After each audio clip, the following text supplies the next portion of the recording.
This is Phantom Electric Ghost, and we're live on the air on our Facebook, Twitch, and YouTube channels with Diana Stelin for the first time. How are you doing tonight? I'm doing great. Thank you for having me.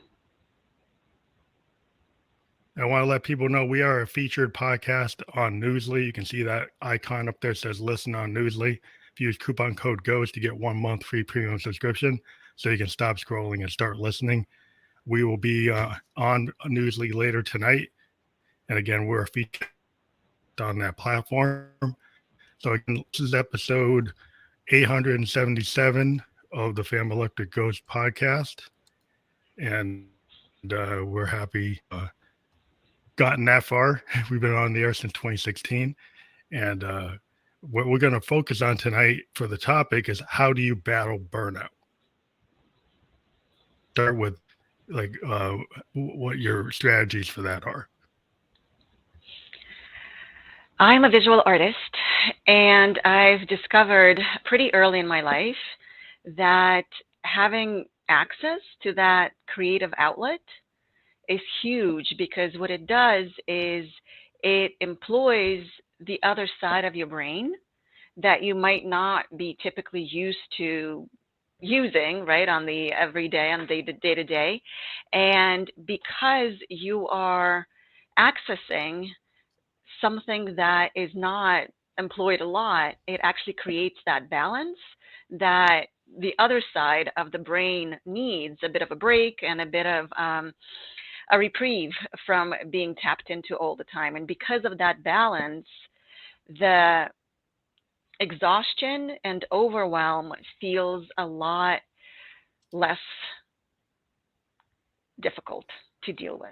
And I've noticed that by initially when I was a teenager and I first accessed creativity, and then as a young adult, and then through leading hundreds and hundreds of workshops for companies like Google and Deloitte, and just had a workshop earlier today for another digital marketing firm, which went incredibly well. And what's always amazing to me is watching people literally physically change in front of my eyes. They would come in, whether it's virtually or in person. Today was actually my very first in-person workshop since COVID, which was very exciting.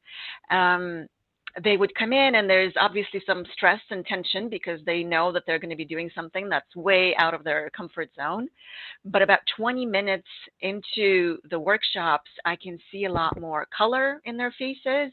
They're a lot more talkative with their peers. And it's almost like you can see the stress melting away. It's beautiful to watch. And they look like little kids whose fingers are twitching in anticipation of new techniques they're going to learn. That's interesting because, I'm a podcaster, but I have a couple other day jobs. I'm an IT system analyst, and I'm a music producer, keyboardist, synth sound designer.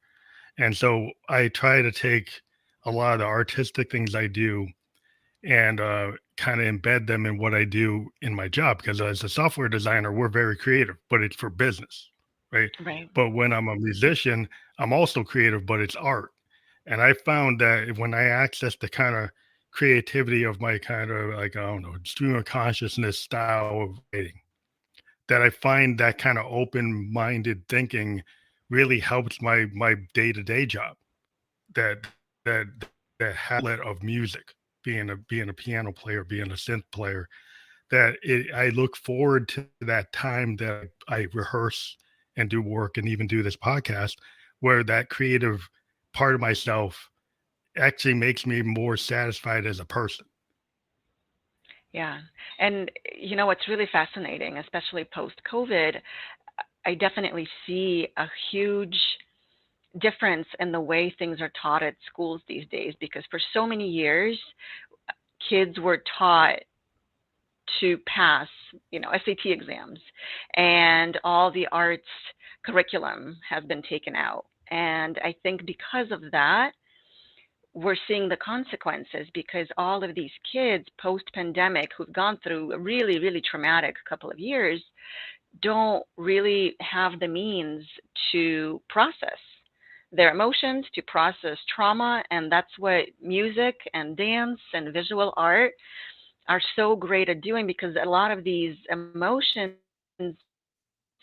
cannot be put, you can access them, you can access your intuition, you can have that really cathartic experience of expressing yourself through the creative arts that you don't really have a chance to do anywhere else. And what's really fascinating is that now that a lot more focus is put onto mental health, kids who have been diagnosed with anxiety, and my daughter is one of them, they were officially prescribed art therapy.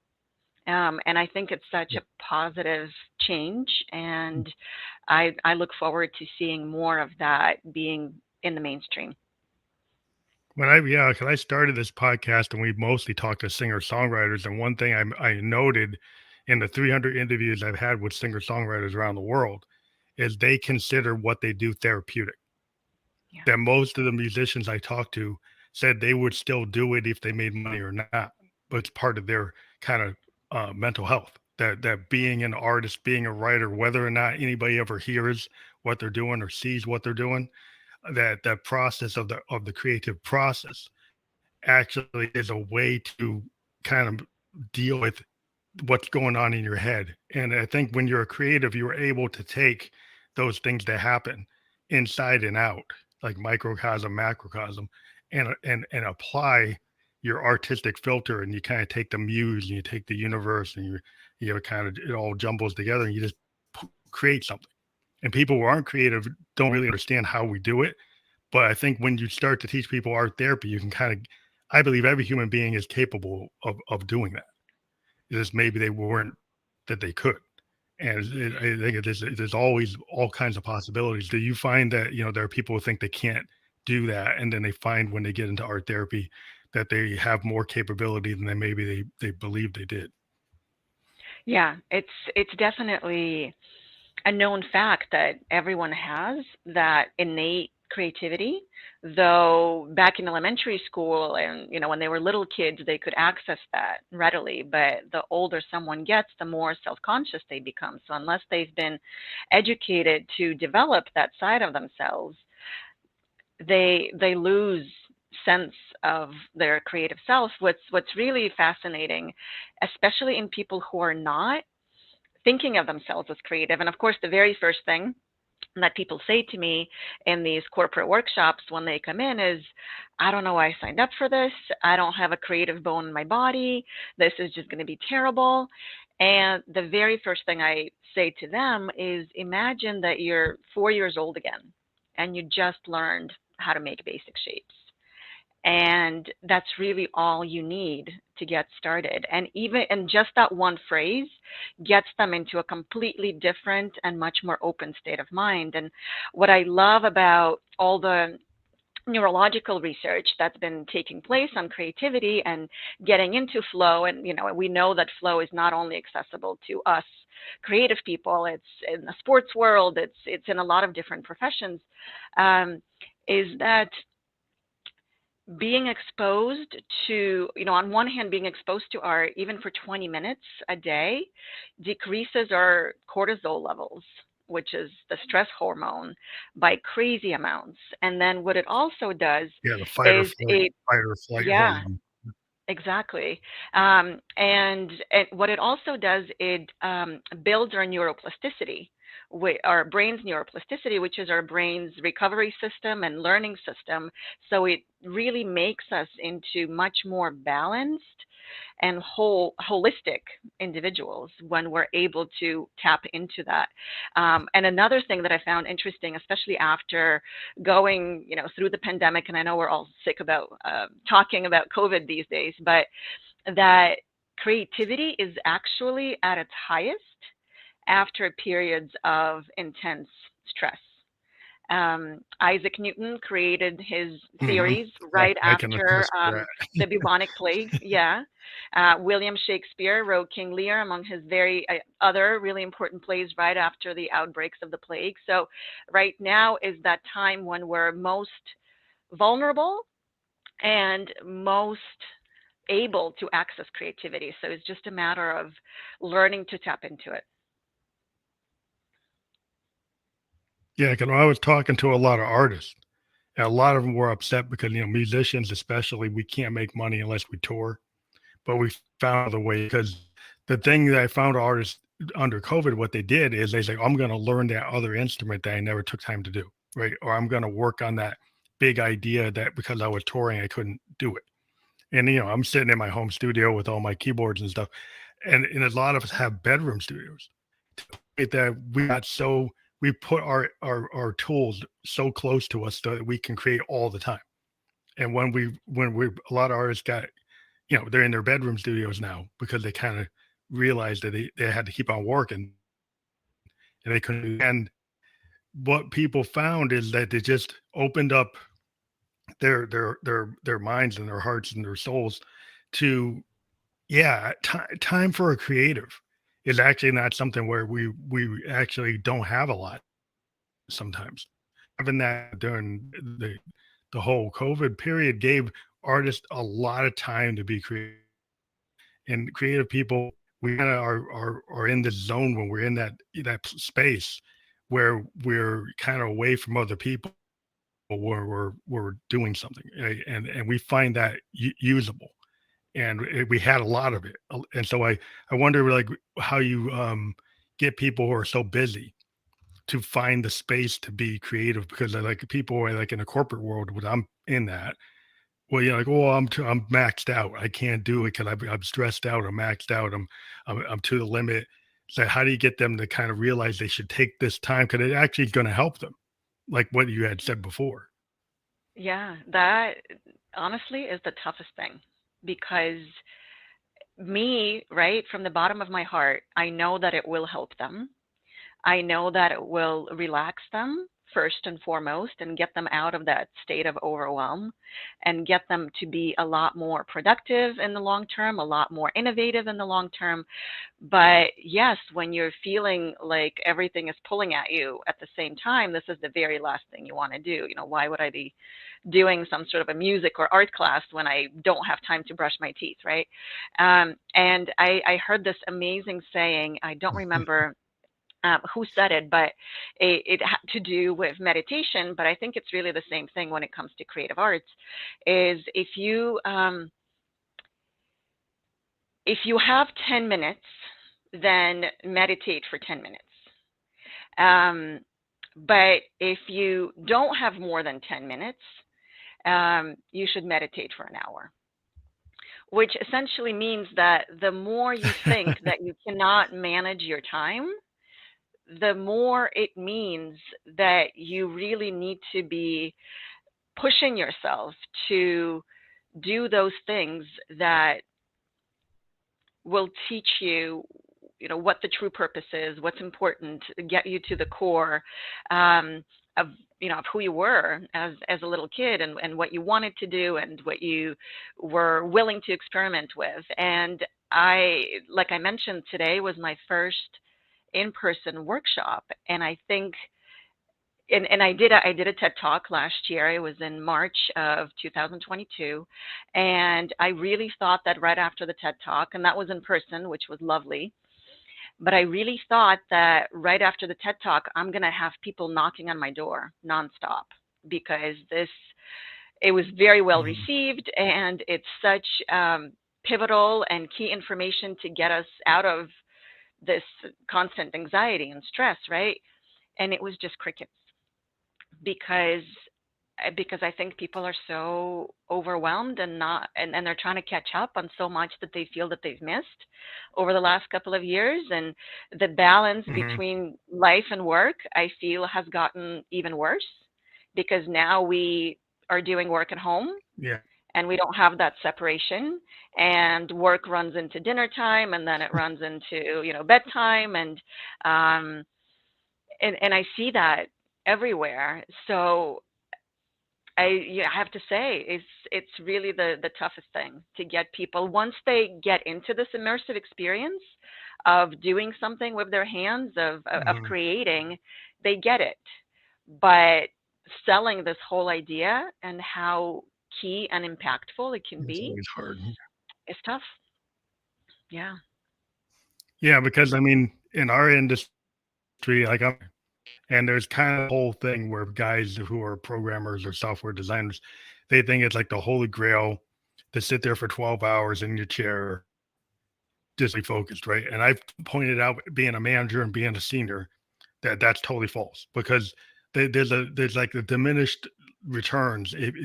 What happens is you get so blindsided and you're so narrowly focused that you actually lose sight of the.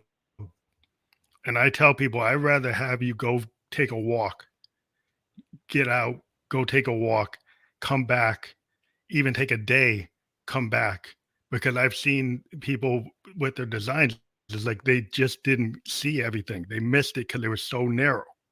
And you really need to step away. And the same thing with music. If I'm producing people, I'm saying, don't sit in the studio for 6 hours. You walk out, you walk back in. You have to kind of give space to actually figure out what you just, and go back and look at it, and then you take another pass at it. And people who just sit there just trying to make it perfect, you end up not making it perfect at all. I think we've been conditioned, right, over the years with time cards and to really put the time in, right? But people don't realize that putting the time in doesn't necessarily mean being productive. And my husband, who's also a programmer, he says he gets his best ideas in the shower, because that's the one time when Yeah. he is away from his computer, just completely open to whatever comes, and some of his best solutions came to him that way. So yes, I definitely 100% agree with what you're saying. Yeah. Take a walk, do something totally out of the ordinary, use the other side of your brain, and that immediately resets you. Yeah, being a piano player, I'm telling you, like, when I stop my day job and I go sit at my Yamaha or my Roland or my Moog and play, I would tell you, like, the next day I go to work, my head is like been like revitalized, and I actually have the same kind of effect as if I took a walk in the woods. That playing that piano, something about the hand, uh, eye coordination, and the capability of, it's just like being an athlete. There's a certain level of dexterity on a piano, and using both your left and right hand, and your left and right brain, because you have to like think of two different things at the same time: the bass and the treble clef. It actually clears your head where you can't start thinking about work when you're playing a piano. If you're actually playing, you think about what you were doing at work. It forces you to get into the music, kind of like if you're meditating, you meditate, and you start to clear the cobwebs. Yeah, yeah, for sure. Um, and I think I loved a comment that I got today. This one gentleman said that he felt like he could just turn off his head, and because this was such a new, undiscovered exercise, and he really needed to put all of his attention into understanding what is needed from him, that he Hmm. couldn't focus on anything else. And I think it is so important to be able to just really go deep into something that is not your day-to-day job. um, and by doing that, you become a lot more able to be productive for other things. It's amazing how that works. And I really wish that musicians Yeah, it's and just artists were given a chance to show that to the rest of the world. that I've been, with this podcast for like 878 episodes. That's what I've been trying to show, is the synergy between art and music specifically. Said, "Oh, you're a music podcaster. How can you talk to other people?" Because that's what I was in 2016. And then I went and I pointed out, like, the Beatles were probably one of the biggest life coaches for a lot of creative people all over the world, right? The idea out there. when they did Sergeant Pepper's and Abbey Road. They got people into music and art and the film. They were like life coaches and mentors to tons of people. So, and when I try to engage with the idea of music and creativity and art and poetry and writing things to your life, right? And so that you can't, the idea that you can separate art and you say, well, you need it and just take away, like you were saying at the beginning, you just have an SAT, have no art, no music, because you need to engage those both sides of your brain, that a creativity actually expand. It's very that you once you go into that creative state of mind, you to many, many things, and the walls that you think are there are not as defined as you might think. What's really fascinating to me too is the fact that, um, well, things are different around, and I don't know. Well, first of all, I wanted to say congrats because almost 900 episodes. That's such a feat. It's quite incredible. Just to wrap my hand around, wrap my head around how many varied people you've been able to tap into and spread the message, and I'm so happy to be a part of this. And I actually, when I was holding my workshop this morning, the woman that is in charge of the space is a musician, and I was sharing some of my personal stories of how I tapped into creativity during my most difficult moments in life, and how transformational it has been for me. And she came up to me at the end and she said, I never thought that visual artists are really the same thing as musicians, because I'm a musician and that's what I just always knew and thought of, but I didn't make the connection that creativity is all in the same, regardless Mhm. of what specific area you're targeting. And the other thing that was really fascinating to me, I was chatting with someone from New Orleans yesterday, who is originally from Vermont. And she said that back when her and her kids were growing up, all you had up in Vermont were sports teams. Everybody's into sports, and there's no such thing as band and drumming and singing. But maybe there's choir, but not much more than that, right? And then she moved down to New Orleans, where Mardi Gras is what everybody lives for. And she said the amount It's of art talent city, that you see in high schools, art city. right?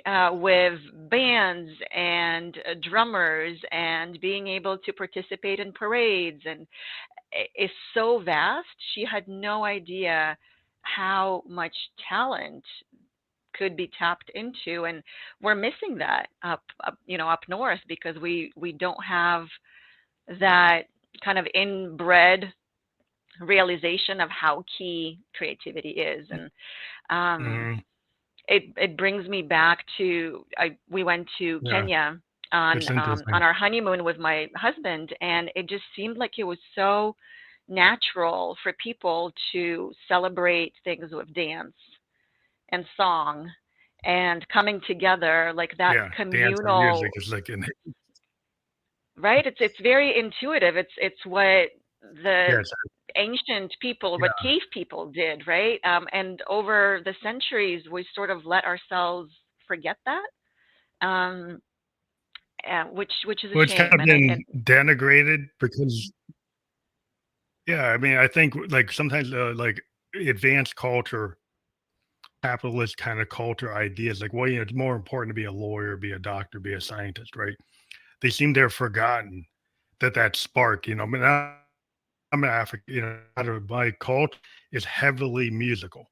Like it's heavily mhm, into jazz and most American art forms were created by African Americans in terms of music.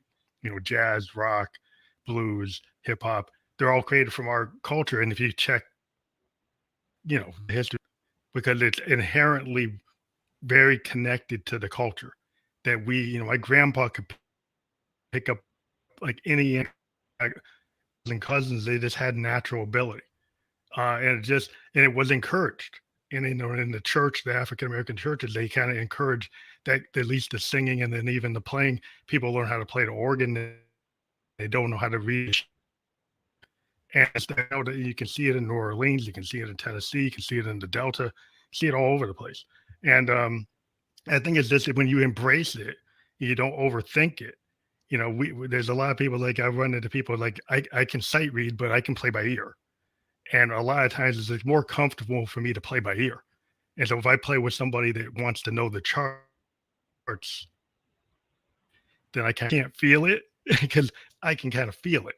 And it's a difference, like when you can just feel it, it's kind of innate versus like learned. And there's something about that it's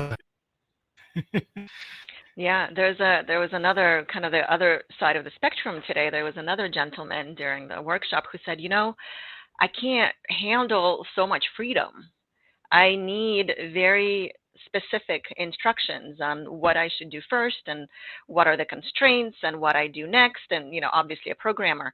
But I think it's essentially the same thing, right? Is learning to trust your intuition and your gut as opposed to following a manual and going step by step. And I specifically make sure that what I teach is not what people have been used to in terms of those paint and sip workshops where you go from point A to point B and you connect them with a line and then you move on and everybody does the same thing and it all looks exactly the same. I do the complete opposite, which really throws people off. I let them choose what they want to create, what speaks to them. And that does make everyone uncomfortable because they have one vision in their head and they're seeing that they don't necessarily have the skills right away to reflect that on paper or canvas. And it really frustrates them. But what's really fascinating about the process, and I'm wondering if you see that in music too, because I've noticed that over the years with my own practice, but also watching people, is that whatever they're struggling with during a particular creative exercise, let's say, someone needs specific instructions, right? Or someone is really tied to the center and they can't see the big picture, right? Whatever they're struggling with during our painting exercise is a reflection of what they are struggling with in real life. And it's been a really interesting aha moment for me because a lot of times I catch myself in the studio just kind of being stuck in certain areas and unable to see the forest for the trees, and being overly concerned with one thing over the other. And it gives me a prompt to then say, okay, how is this reflective of everything else that's going on in life? And it gives me a very different perspective and a much bigger picture in terms of what can be changed and what can be looked into.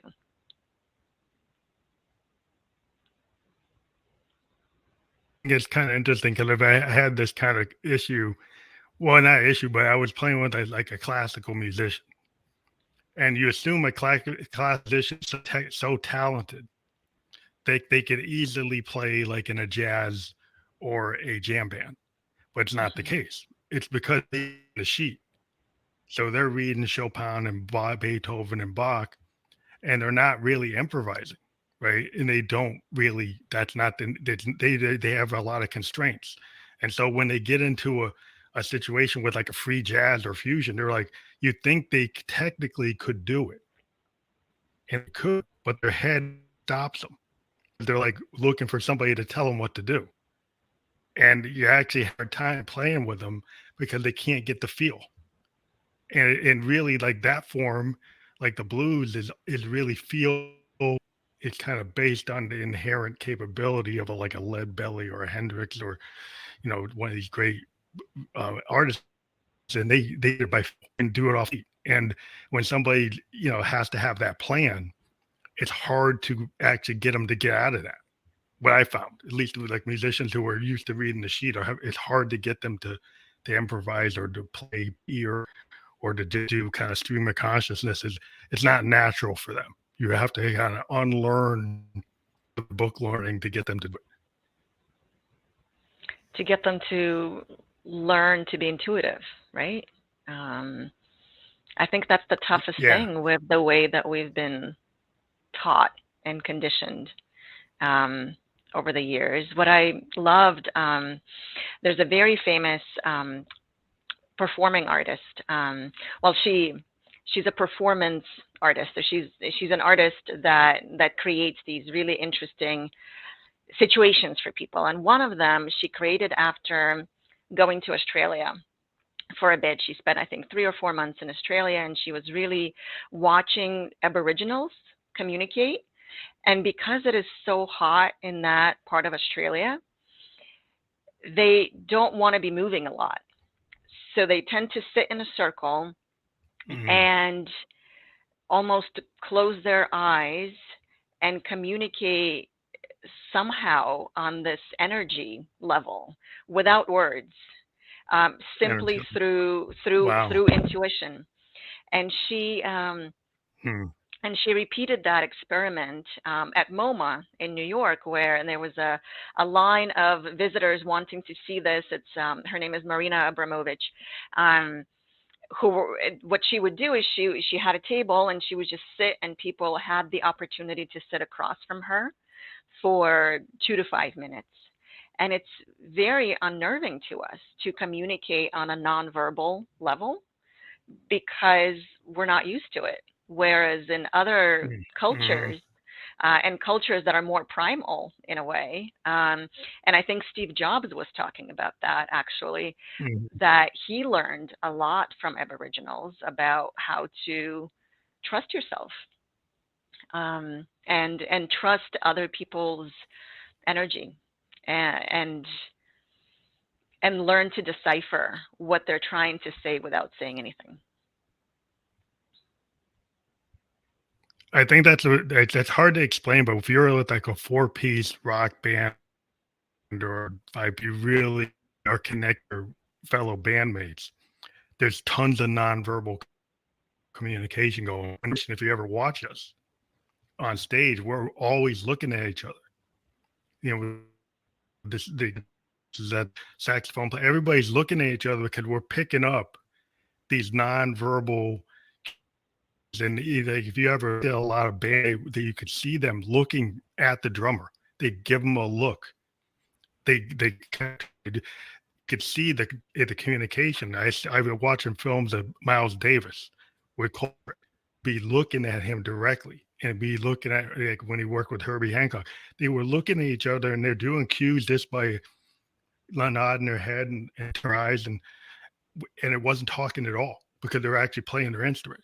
And you see it with musicians a lot. You can see the communication that happen. They actually they're talking. They actually understand what's going on. They know what the cues are. And I always find it's kind of hard to explain to people who aren't in that kind of situation, but I think it's similar to what you're saying.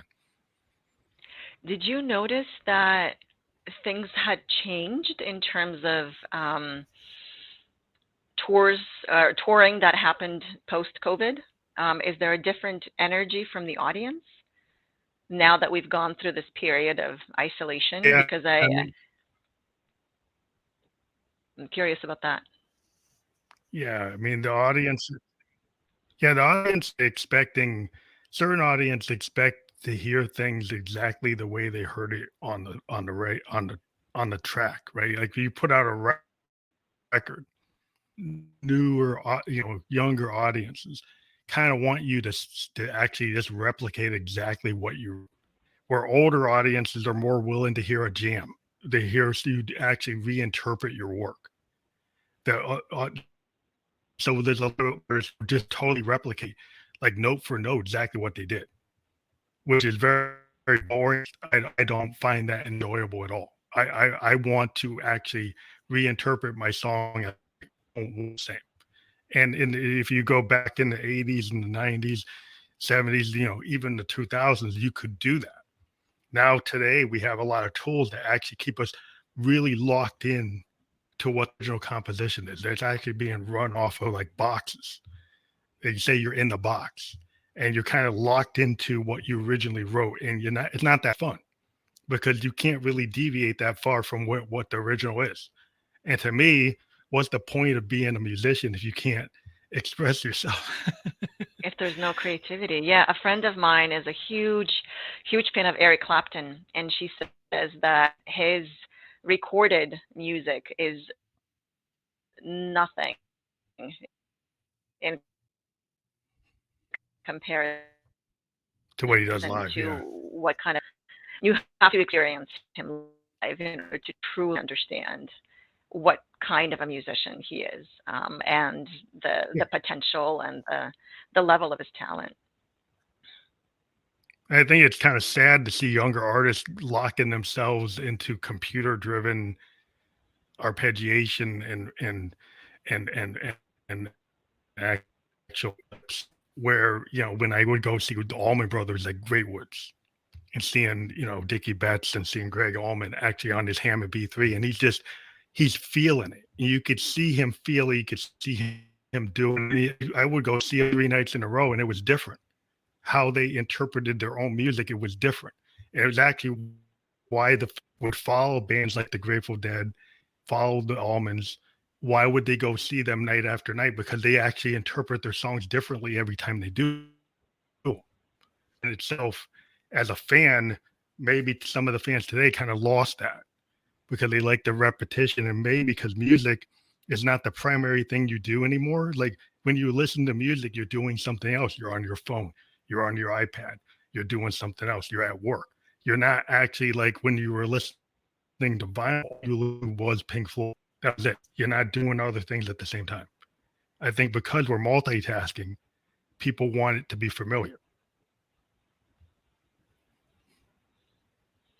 What I saw, our first concert that we took our teenager to, this last summer, was Imagine Dragons, and it was a completely full arena, just I don't know how many hundreds of thousands of people. But what I felt was that since COVID, people have this hunger to experience things together. Um, so there's a lot more Mm.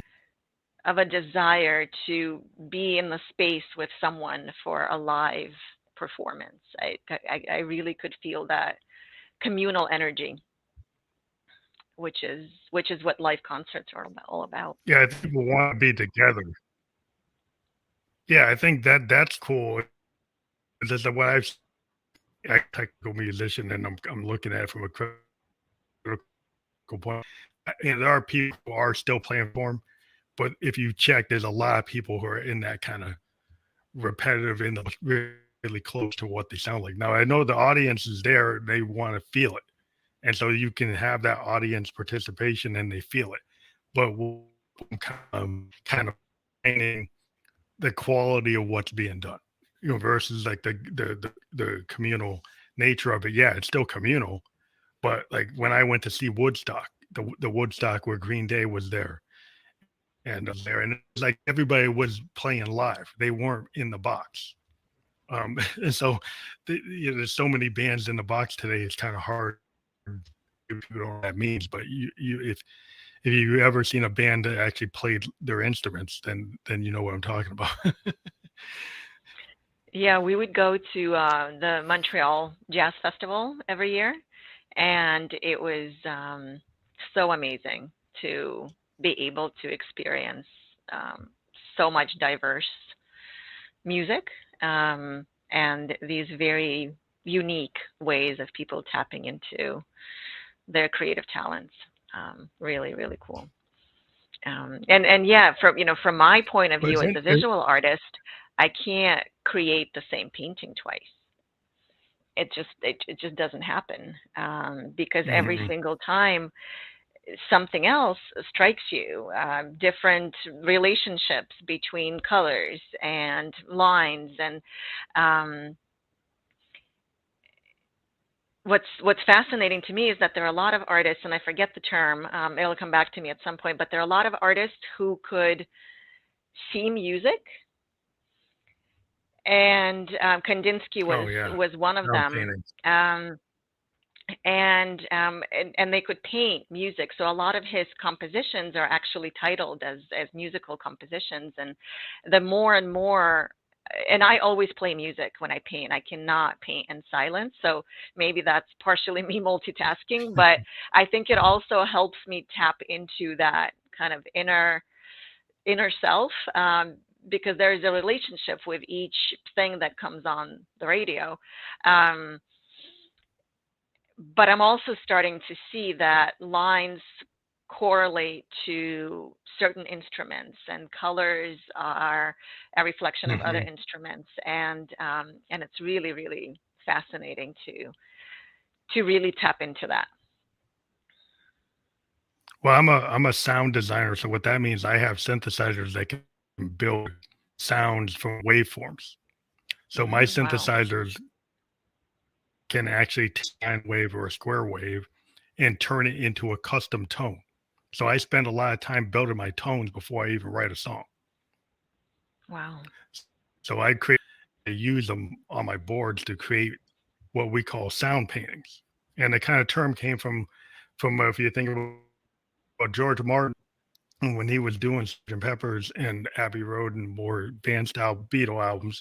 He said, "Well, how did you get to this place?" He's like, like a palette. He actually said, "I could have recorded the Beatles like they were in Hamburg, just have a live act, and we did. But then we decided, well, let's use the studio like Monet, the canvas, because you can use the studio to layer. And what we do now today, based on what the Beatles did, is we layer sounds multiple that we can reproduce something sometimes you can't do live because it's the studio has become part of the actual process. And when you do that, it's very cinematic. You can evoke a lot of visual concepts, and he talked about it as like a sound painting. Hendrix also referred to it as a sound painting on Electric Ladyland. And people asked him what he Hmm. was doing, and you could hear birds, you could hear ocean. He said, I'm making sound paintings." He actually has a quote where he was talking about that. And I think that that's where I've always been in the music, where I feel it's very cinematic. It's very we write because we actually do feel we see these scenes when we're writing our songs and we turn them into sound. Yeah, it's almost like it's coming from a subconscious level, right? And actually, in terms of the research of the brain, our ability to see and hear came way before our ability to talk. So that part of the brain kind of it's almost part of that reptilian part of the brain where Hmm. our ability Hmm. to talk is something that develops when we're 2 years old and older. But everything else, like the sense of touch, the sense of smell, the sense of what we're listening to and what we see, that came way way before, and perhaps even when the babies are inside a mother's womb, they're already starting to hear and feel and see, right? Yeah, they're So here. it's Yeah, they hear. yeah, so it's those very Yeah, primal it's things that unfortunately over the years we tend to dismiss and pay a lot less attention to, unless that's our profession, right? And that's and we know that yeah. tapping When into you're an artist, creativity is yeah. embrace it. Well, it is very primal because I mean, if you think about music, it's like the drum.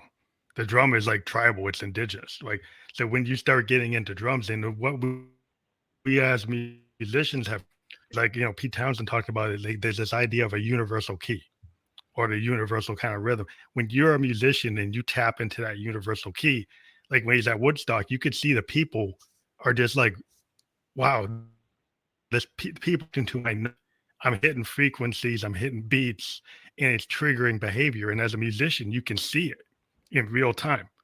You actually see what you as an art people, and it makes them move, makes them react. You can get people to do things. You can get them to be happy, sad, riled up, every emotion. You can trigger frequencies. And once you realize that you can do that, then you can actually really understand your audience. And like the best musicians that really connect have figured out how to actually get to tap in like this universal feeling that you can get. And I think that's the creative process. Once you realize that it is that powerful, I think that's how you can kind of, use it across anything you want. You can use it when you talk, when you speak, cues, the frequencies of your voice. Your voice is an instrument. Once you learn how it works, you can master it and you can affect people.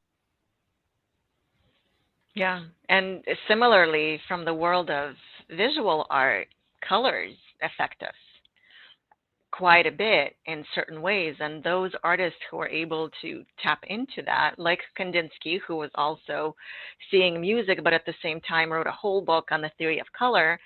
And what does the color blue do to us? What does the color red do to us? What do we feel when we see orange and yellow? Once you can develop that language, you're right.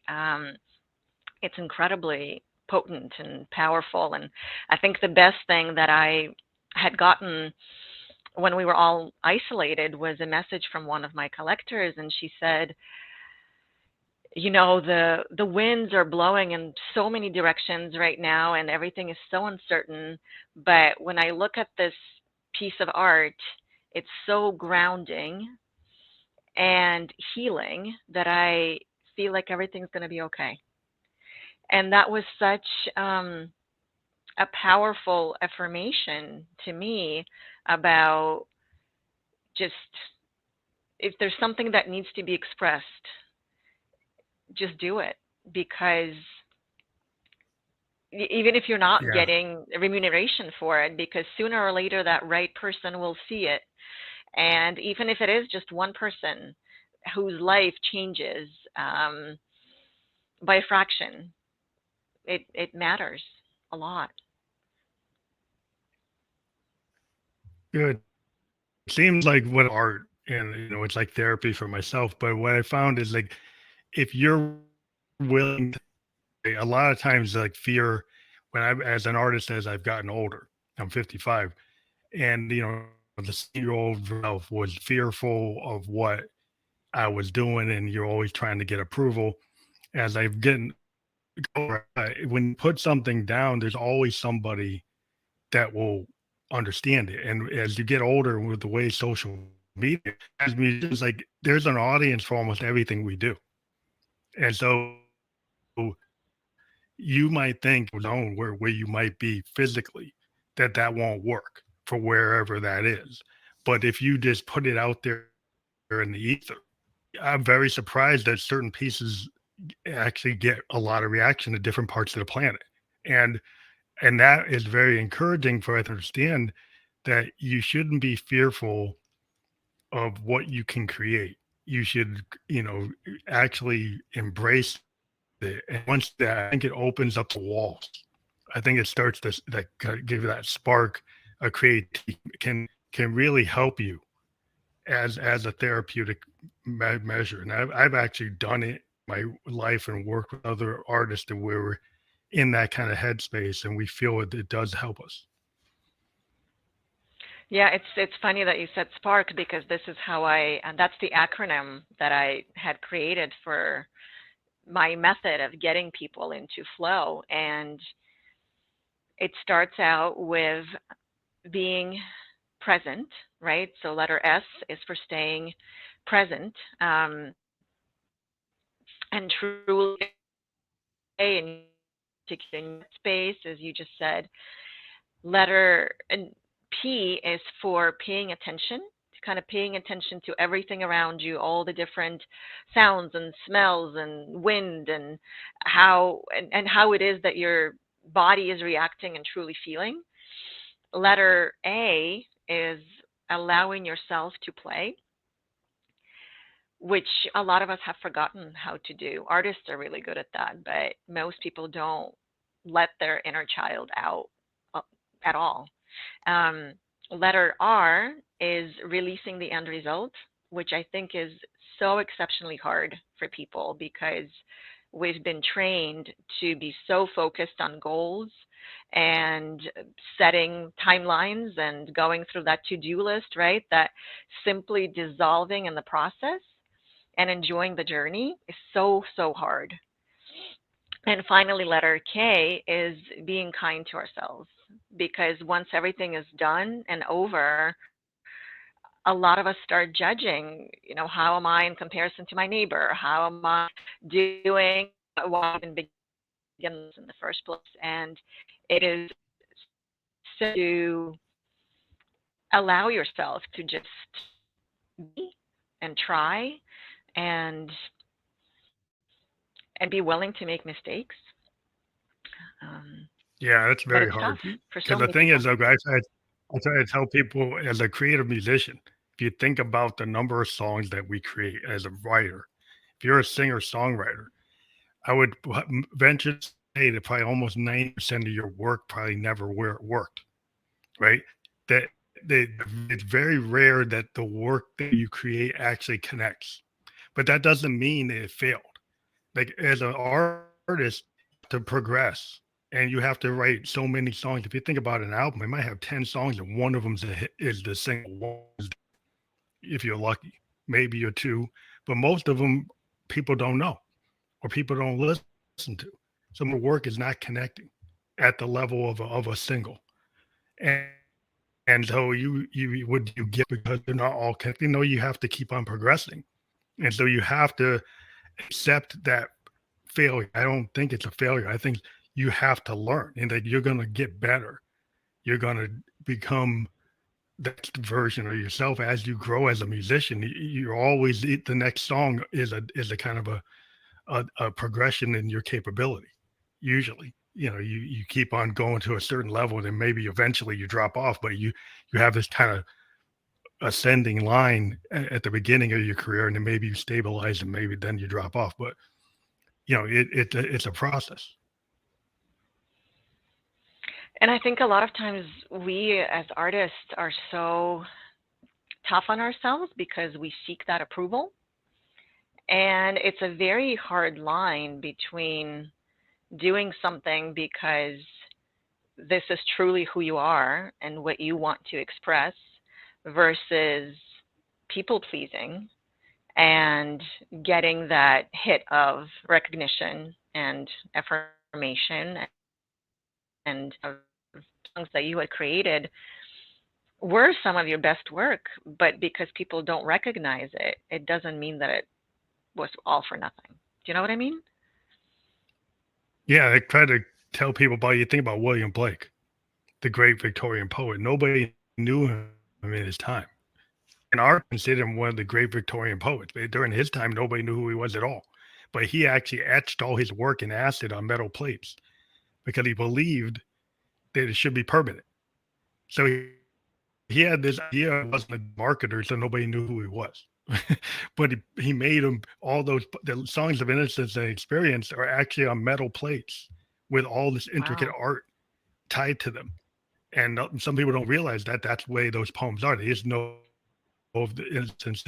They don't realize that the source material art on metal plates with all this ornate art tied to the I poem. had no So idea. they're actually Wow. pieces of art with poetry.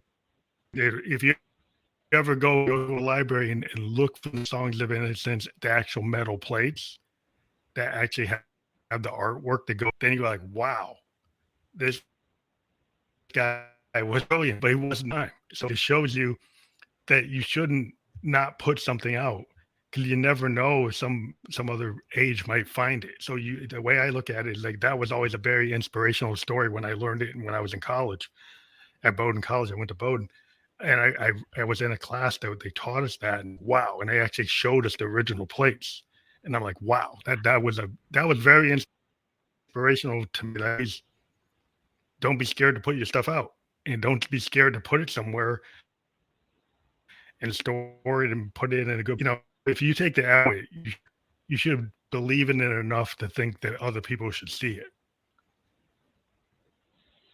Yeah, and I think that's what a lot of creatives are struggling with is having that belief and trust in themselves, um, especially when times are tough and it feels like nobody's listening and nobody's watching.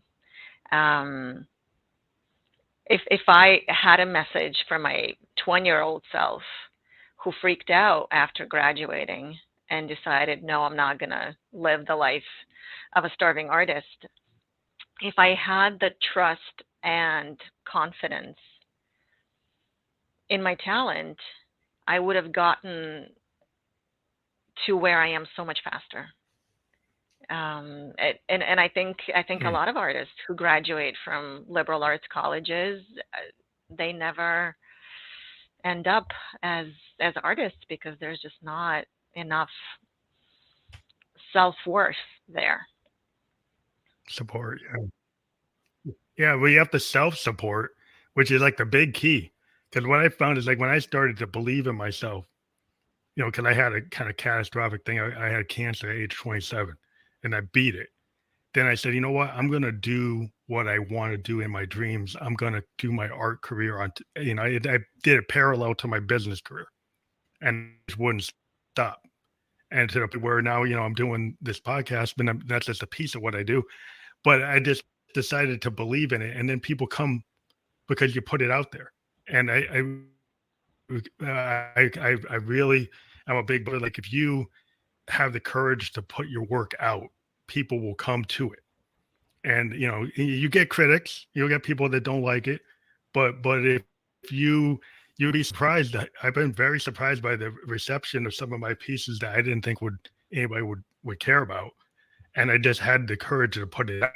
Where I know a lot of artists, they got stockpiles of tapes, and I listen to it and I say this stuff is brilliant, and they won't put it out, and I'm like imploring them, you should put it out. This stuff is great, and they just don't believe it. Like if you don't believe it, I can't get you to do it. I think there's a huge fear of rejection that's at play, right? Because what if you do put it out there and because it is your baby, right? It is your heart and soul, and you get those critics who are exceptionally negative, then it's very, very tough to not take that personally and to keep on going and to keep on believing. So a lot of the folks who I've come across who are just brilliant, brilliant artists, that is really the true fear. Because as humans, right, we want that connection. We want people to connect to what we're doing. But if they're not, then you kind of feel like a lone wolf, and like you're not quite understanding your tribe, right? Yeah, it's almost like, if you deal with a therapist, you go to an analyst, and you get to the point where you have like this crucible through. And what we found is like artists who have kind of had a crucible moment where something happened, then they got the confidence. They start to have the self-love and the self-respect for themselves. And then other artists were like, well, I'm better than them, but you won't put anything out. You might be, but you're not confident enough. So you actually are stuck. You put a glass ceiling. And this other guy that you don't think is as good as you is willing to put it out. And they actually are eclipsing you because it's you. You're not, you don't have the confidence. And sometimes it's just if somebody's will take that step, they, they get the attention. And if you happen to put yourself out there, well, no one's going to even know you're there. Yeah, yeah. It's kind of a chicken and egg situation, right? Um, you won't be understood unless you're willing to speak, right? But in order to speak, you have to have the confidence that there will be at least someone that will understand it. And you know what I have just found, and I know that we're running close to the end here, that some of the mistakes that I've made personally is really seeking that recognition and validation and going with my ego as opposed to trusting my intuition. And I think that is a very interesting fine line, and knowing at which point you should be able to set up boundaries against the ego, right? And just create from the heart. Yeah, it's just the people who are like the naysayers or the people who are the haters. They say, it's easy to be a hater if you're not. Most of them aren't creative. I always looked at it once they got confident. You say they're not even creating anything, and then they're going to judge what I even. So the way I look at it is, okay, I'm not going to worry about it. Like you got to let it kind of go roll off you, but that's hard because a lot of people you like it is your baby. It is something personal, and it's when you can get to the like at the level in yourself that you can stand that criticism, right? That you can deal with the fact that not everybody's going to love it. And that's a hard place to be, and you never know who is ready for that because it's a personal position. Like it's hard to you can't train people. People have to come to that decision on their own, in my opinion. They can be kind of led, but unless they got to choose to pull the trigger or not. If they're going to do that. Yeah. And especially, I think it's especially tough when you're dealing with gatekeepers, and it is really up to them to decide whether you're going to make it to the next level or not. But at the end of the day, you also want to think back to the fact that they're just people, right? And it's their subjective opinion. And if they reject you, and I'm sure you've got tons and tons of rejection in your life, so you would know, Mm. it doesn't mean that what you're creating is bad. It just means that it's either that the pool of applicants was so large that somehow you didn't make the cut, right? Or the theme was totally different, or simply that the subjective opinion of the gatekeeper does not jive with your opinion on life, and that's fine. It's totally fine. It just it's a numbers game, right? Well, I think today what's good is because we have, at least in the music world, we've been able to get rid of a lot of the gates because you can go off and do something on YouTube Short. You could go create a, tick clip. You can go and put something on SoundCloud and it suddenly get hundreds of thousands of people, if not millions of people, to jump on it. And the gatekeepers didn't have anything to do with it. And so, and I don't know if in the visual arts, if there are places to do much as it is for musicians now, we have a lot of places we can put our music where the gatekeepers don't stop us, where we can actually, do a lot of self promotion. But I know you have your website, and I was going to kind of speak to that. Like, so if people go to the website, you see www.plein dash That's the academy.com. What will people get there? This is my teaching studio website, and that's where people go to sign up for classes, to sign up for workshops, for corporate retreats. My umbrella website, which is probably easier to spell, I should have given you that one, is just my name, dianastelin.com. And that has, just like you, I wear many hats. And that umbrella website has everything. It has my art. It has a way to also book classes and workshops, but also public speaking opportunities and podcast interviews. And I also launched a fashion line at the beginning of COVID. Winning quite a bit of attention from international press because it's a lot of garments that stem from my art, and it's a sustainable line. So all of that is under my umbrella website, which is dianastelin.com. Thank you for putting that on there. Yeah, we always want to make sure, and that will actually be when we put it into to publish the website, well, the podcast, when it goes to our blogger page and a bunch of other places, the links will be clickable. So when we'll go and revise that to make sure that's in there. But thank you again for being on the podcast, because it's always cool to talk to creative people. I mean, that's where we started the podcast. We started with artists, and I do feel that what you're saying and how you're using art to art therapy is a really positive thing, because I think people need to get passionate about the arts, and then maybe for every person that takes your class, then they go back to their school committee and say, maybe you shouldn't take art off the curriculum, so we can get the next generation of artists out there interested, whether they want to be a painter or a photographer or any kind of art or musician. Like I believe that the arts needs And to at the be adult, supported. yeah, or even at the adult stage, I'm really excited because I'm traveling out to Savannah next week, to be on a panel for the Society of Human Resource Managers, and it's a panel on Hmm. mental health.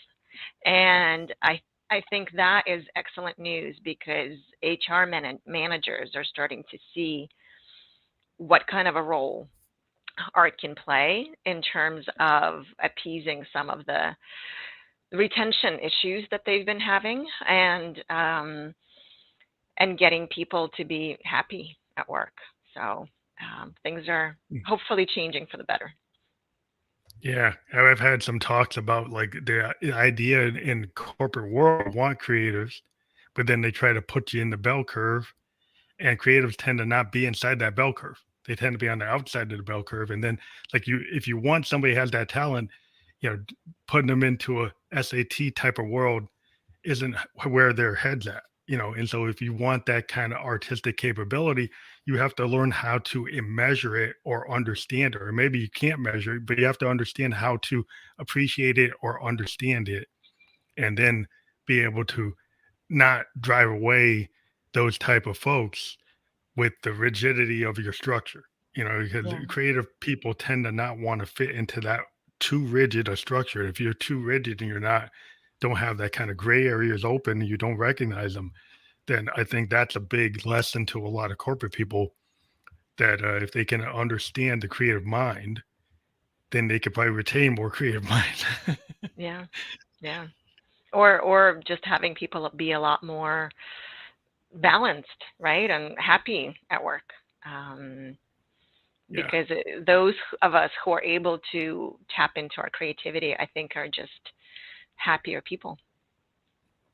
Yes, definitely. Well, thank you for being on the show Thank tonight. you. Thanks We for will having be me. published everywhere tomorrow. Thank you again. Excellent. Have a good night. Excellent. Yes, you too. Thank you.